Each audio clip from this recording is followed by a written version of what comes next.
توی چند هفته اول احساسات یک مادر مثل یک ترن هواییه که یک لحظه شاده و یک لحظه غمگین و ممکنه دچار افسردگی بعد از زایمان شده باشه. البته اینا به خاطر تغییرات هورمونیه. بهتره به خودتون فرصت بدین تا این چند وقت بگذره.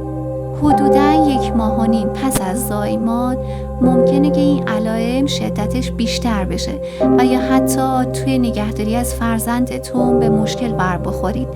پس بهتره که این احساساتتون رو با همسرتون یا دوستتون به اشتراک بذارید. شاید حمایت اونا باعث بشه که این مشکل برطرف بشه.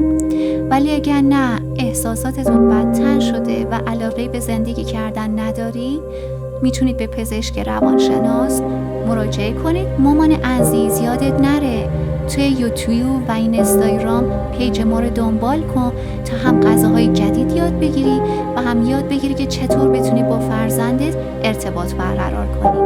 زنگوله رو روشن کن و کپشن رو حتما بخون که کلی مطلب مهم بهت گفتم.